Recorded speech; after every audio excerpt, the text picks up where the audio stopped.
सिंहासनावर बसा म्हणते ती. असे तिन्ही अयोध्या तुम्हा लाभले वैकुंठीचे नाव. तुम्ही लपला कोठे मला घालुनी देवपणाचे घाव.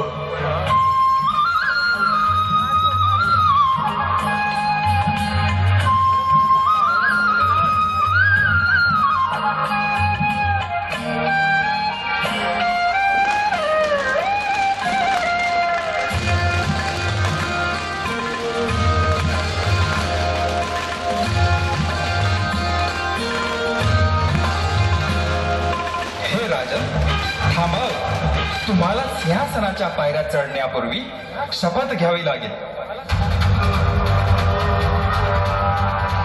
हे सप्त स्वर्गात निवास करणाऱ्या देवतांनो ऐका. या सप्त पाताळात निवास करणाऱ्या असुरांनो याद राखा.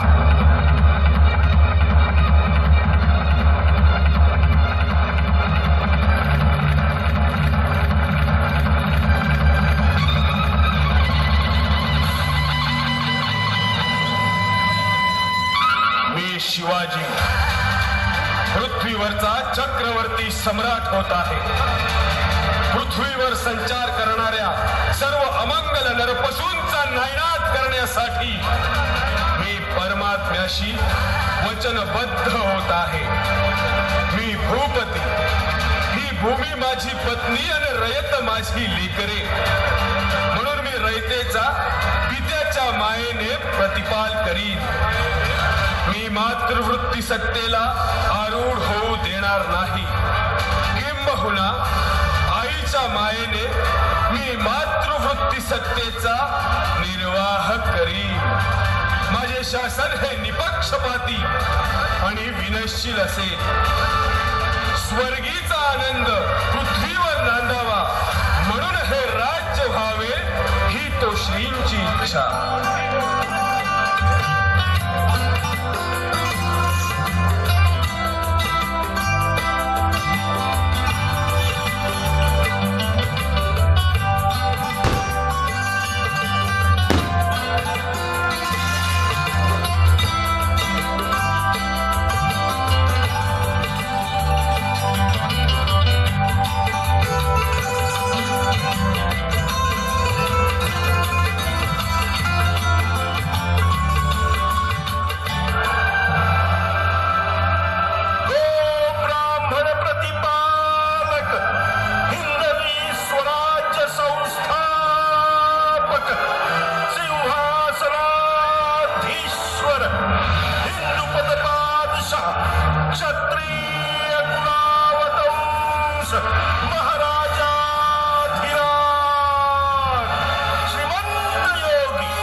शतकात इसवी सन 1317 साली दिल्लीच्या सुलतानांनी अल्लाउद्दीन पुत्र मुबारक खिलजी याने देवगिरीच्या यादवांचे राज्य कायमचे नष्ट केल्यानंतर महाराष्ट्राच्या भूमीवर 350 वर्ष स्वातंत्र्य सूर्य उगवलाच नव्हता. सर्वत्र पारतंत्र्याचा, गुलामीचा, अवहेलनेचा, दुःखाचा आणि संकटाचा असा गडद पसरला होता.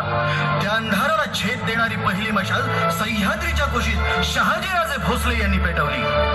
ती मशाल साधीसुधी नव्हती.